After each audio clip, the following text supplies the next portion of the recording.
Sifter for the ear. News, interviews, reviews, cinema, TV, streaming. Action. Hi, y'all. This is Jerry Williams, a.k.a. TV Jerry. The Richmond 48-Hour Film Project is just around the corner. Shooting starts July 12th with premiere screenings on the 21st at Bowtie Cinema.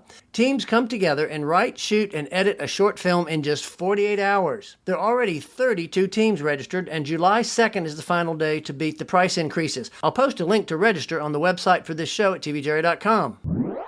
Come with me, and you'll be in a world of pure imagination. I used to be Jerry Silberman. When I was 8 years old, my mother had her first heart attack. Her heart specialist whispered in my ear, "Try to make her laugh."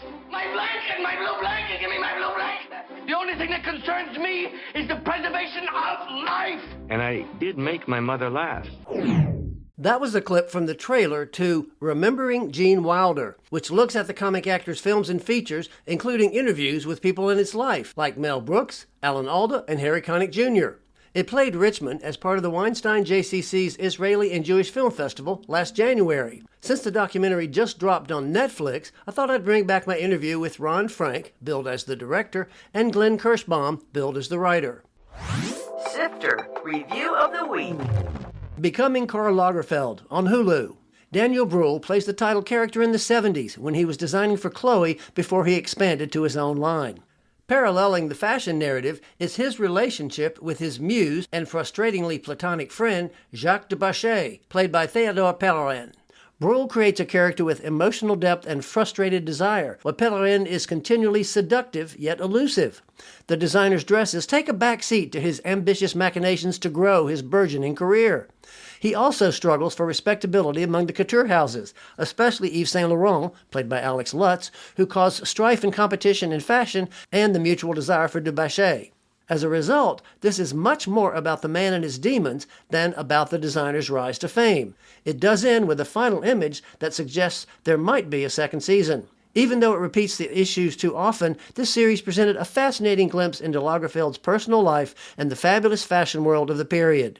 I gave Becoming Karl Lagerfeld 3.5 out of 5 stars.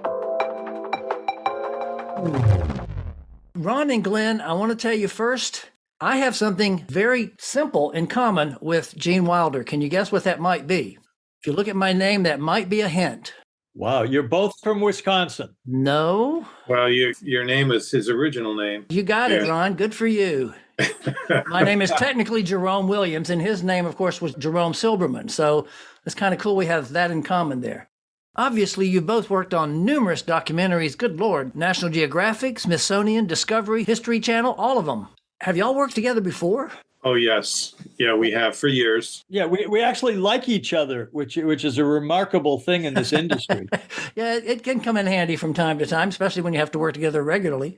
So is that why we have the co-writing, co-directing? Because I know one of you gets the credit on IMDb for writing and one gets for directing, but did y'all kind of share everything, it looks like? Pretty much. Ron was on the project from the outset and was the director, and was kind enough to bring me in, as the writer. Right. But then as it worked out, Ron's on the East Coast, I'm on the West Coast. So he ended up doing all of the interviews on the East Coast. I ended up doing several on the West Coast, and he helped me with the writing. So we figured at the end of the day, we would each give each other a co-writer or co-director credit. So it was really just sort of looking out for each other. So what sparked the project? Obviously, Gene Wilder died in 2016, so it's been a few years. What was the inspiration behind it, or who came to y'all, or did you go to somebody? Well, we need to mention and acknowledge our executive producers, David Knight and Julie Nimoy, without whom we wouldn't be talking. Julie Nimoy being the daughter of the famous Leonard Nimoy. Right. We had done a film about Leonard. Then it was their idea to come up with something because the Nimoys were friends with the Wilders. And when Gene died of Alzheimer's, Karen, who was a good friend of the family, wanted to do something to acknowledge what she went through and make an Alzheimer's awareness statement. So we all collaborated together and ended up doing something that's much more about Gene's life and career. But it was because of the relationship between the families. Leonard actually directed Gene, at least in one film, right? Footnote. The film that Leonard Nimoy directed Gene Wilder in was Funny About Love in 1990, and it was Wilder's first rom-com.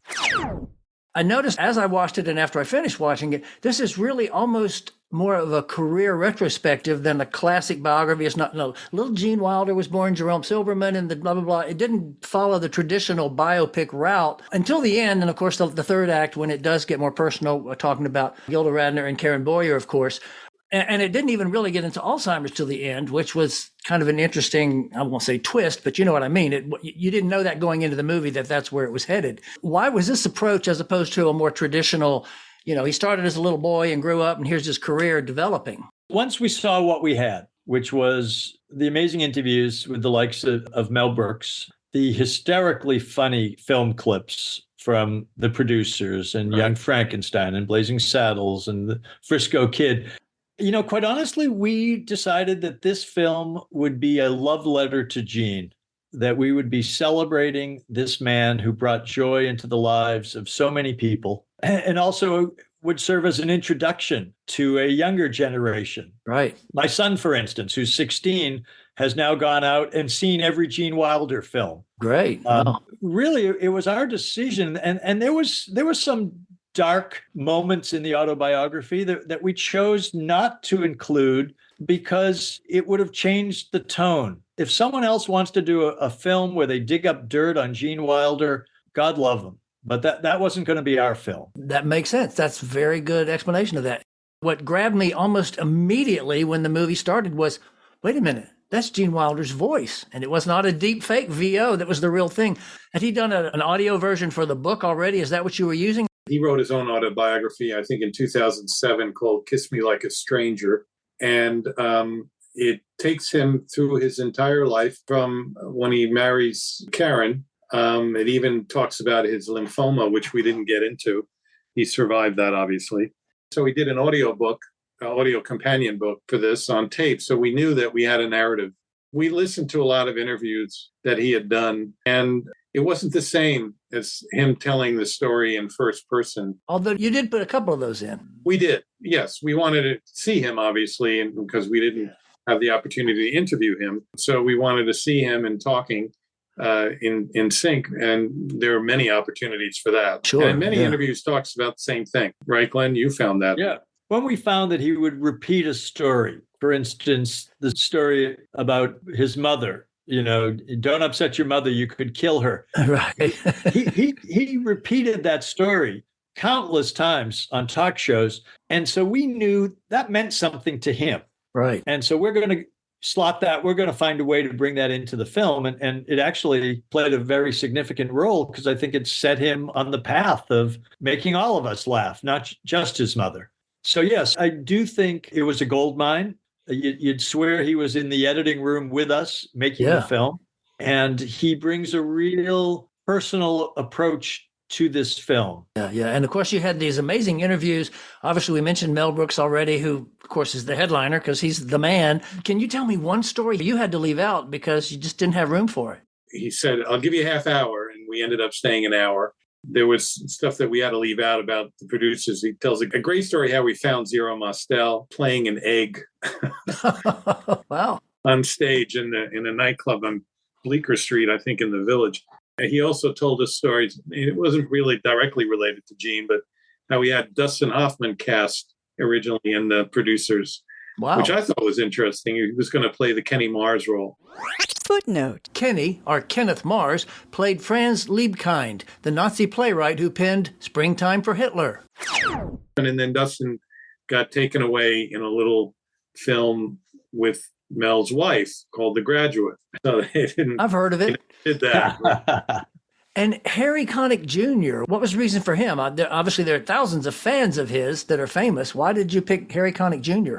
Harry was a neighbor, and they did dinners a lot together, the Connicks and the Wilders. Harry also recorded, just for fun, Gene wrote a song. In addition to all his other talents, painting and writing, he also wrote a song, and Harry loved it so much they recorded it together. So we had to leave that out, but that was the story that Harry told us. That song ended up, I believe it's the opening credit music for World's Greatest Lover. Oh, cool. Okay. I think it's either opening or closing. Again, Jerry, that was our choice to interview people who knew Gene or worked with Gene or were truly part of his life. And I think, quite honestly, that we benefited from the fact that we made this film ourselves. It was funded by various pharmaceutical and Alzheimer's organizations. We didn't have a network or anyone dictating to us that they wanted younger faces. This was, let's interview the people who were there. Right. This may be the last crack we have at interviewing these wonderfully talented people who entertained all of us. And everyone wanted to be part of this. Everyone we reached out to, even a 12-year-old child, Peter Ostrom, who played Charlie in Willy Wonka, recognized what a decent human being Gene was. Again, that was the film we wanted to make. And quite honestly, you're getting to see our film. This isn't 14 different, people weighing in. From the network. Yeah, that's great. And you mentioned Wonka there, so I just have to ask you, have either one of you seen the new one? Ron, you Glenn? I started it. That's all you need to say, right? I'm a purist. I love the original, and I don't want to, quite honestly, I think our timing couldn't have been better. The fact that our film came out when Wonka came out, it made people want to see a film about Gene. Right. And so I say, God bless him. And I've heard it's really good. And no, okay. You obviously didn't read my review. No, it's kind of flat. It's a little lifeless. It's not terrible, but it's not great. And then, of course, the great Falling in Love with a Sheep and Everything You've Always Wanted to Know About Sex. Footnote. Everything You Wanted to Know About Sex But Were Afraid to Ask was a comedy anthology adapted from the popular book and directed by Woody Allen. Wilder played a doctor who falls in love with a sheep in a segment that answered the question, what is sodomy? No interview with Woody Allen. Was that intentional, or was he just not available? We didn't even try, and I think because our executive producers felt that we didn't need a distraction. Right. And his name might just be that in a film like this. If we had attempted to sell this to, I don't know if this is for publication, PBS, which it will go on PBS, I think, and eventually. Sure. Everything You Want to Know About Sex will be cut out. It won't even be in the movie. Good point. Good point. Yeah, it is a pretty whack. Now, it's so funny, and y'all obviously been around a long time like I have. Stuff that was done in the 60s and 70s, nowadays, they could never get away with. Mm-hmm. Yep. No, you're right. You probably, I guess, already knew about these, but one of the surprises and treats was the outtakes from Frankenstein. That was really cool. Have those been seen by anybody before? Were those like a little treasure, or? I don't think were exclusive. Some of them we had to dig pretty hard to find them. I don't think we've ever used them in a way where Gene described it, because he described exactly what happened. So when you see them on YouTube or something like that, it's without any context. So we managed to find like two different angles of the scene with Madeline Kahn and the fox fur. So you could clearly see Marty and what he did. If we had our druthers, that would have been an interview that we would have loved to have done, is with Marty Feldman. Of course, I just think it was so interesting that Gene happens to see him on TV and then ends up casting him in the first movie that he's ever written. Yeah. Back on the outtakes just for a second, the mere fact that we had Mel tell that wonderful story about the handkerchiefs that played in so beautifully with, you got to shut up the crew because they're laughing too loud. Right. And they're screwing up the takes. Yeah. And the putting on the Ritz story was great too. Yeah, that fits in with our, what are the stories that people will want to know, things that happen behind the scenes. Sure. I mean, the Joseph E. Levine story is one of our favorites. We use that, Glenn and I use that in the business. We learn from the best. Mel says, you tell an executive producer, you're right, you got it, and never, ever act on it. Yeah. And that's been sort of our mantra of late. I'm trying it with my wife, and it hasn't been working it's not working as well. You were asking before what we left out on Mel. One thing that does come to mind is that when Gene did the hysterical scene. I'm wet. I'm hysterical. I'm wet. They had to do another take. And Gene gave so much of his energy, he said, I can't. I'm all spent. So Gene said, I need some chocolate. So Mel went out and got chocolate. Now, Mel would do that occasionally. I think he got the chocolate, and then Gene had his chocolate bars and did the take again, and everything went well. But the first time he did that, he went to get coffee for everybody. Coffee and Danishes. He even told me, chock full of nuts. He was down there on the street, coffee and Danishes for everybody. He tries to get back into the studio. I think it was on 34th Street, and they wouldn't let him in. The guy said, no deliveries in the back. He couldn't get back into the set. And he had to make a phone call because they were so protective. That's great. That's great. My college roommate actually lives in LA. I was out there visiting one time and I got to meet Rain Pryor. So that was kind of cool to see her in the movie. Footnote. Rain Pryor is the daughter of Richard Pryor. She was wonderful. Yeah, she's a therapist. And so she brought a real understanding of her dad and appreciation for Gene and his friendship and kindness towards her father, especially when he was going through MS. So she brought a real heart and sense of humanity to the piece. And we were, very, very thankful that she agreed to be part of this.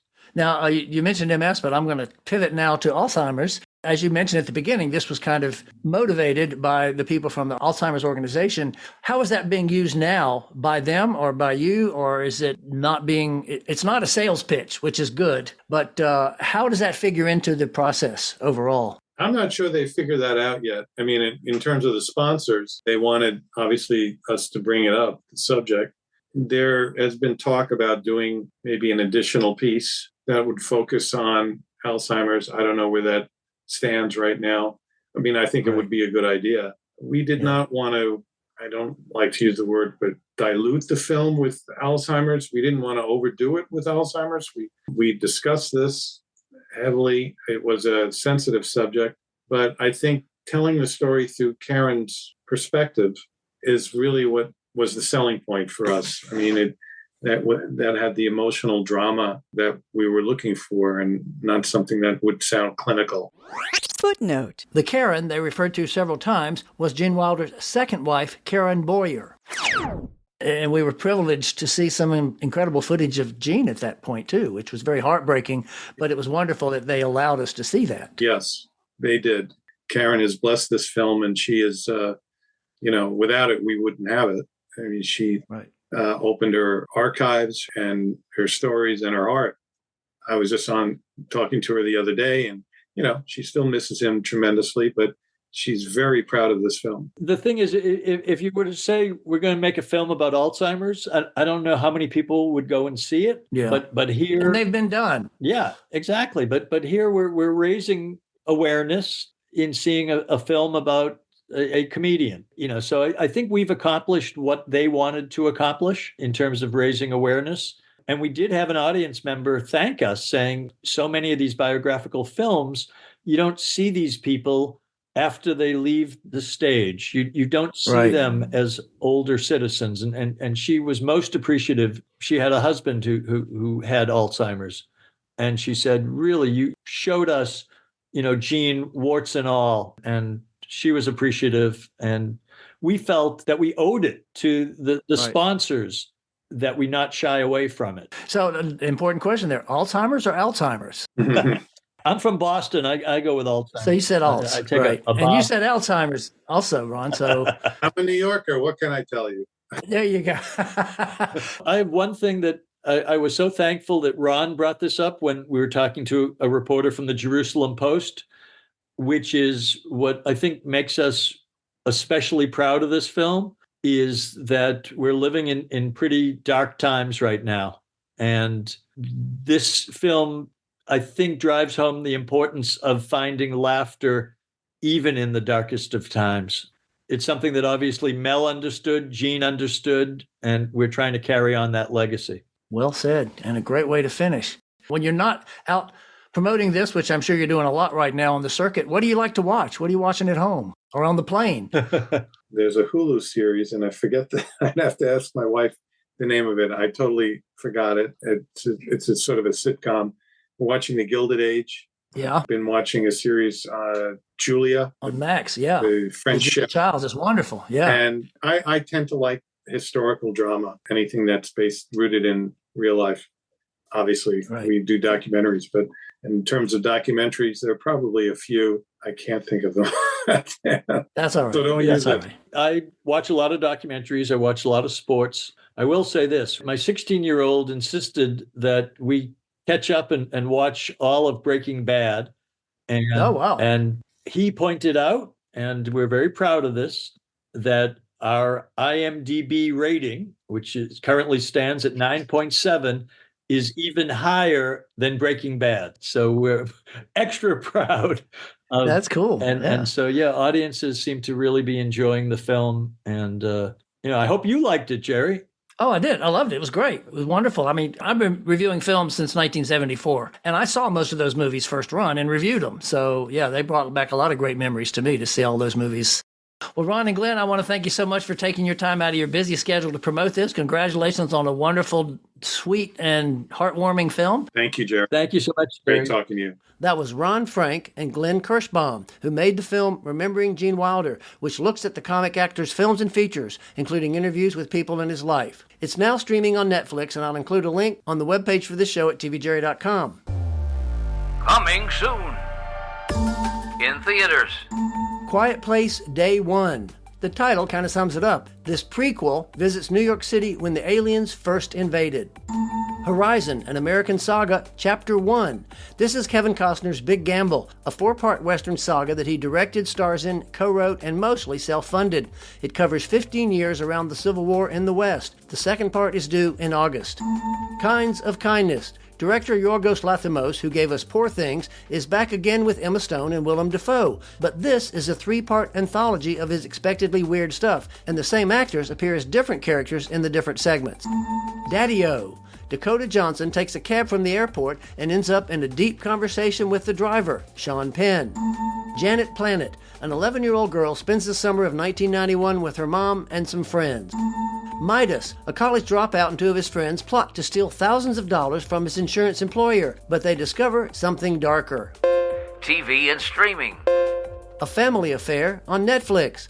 Following the steps of last month's The Idea of You, this May-December romance stars Zac Efron as a movie star who falls for the mother, Nicole Kidman, of his young co-star, Joey King.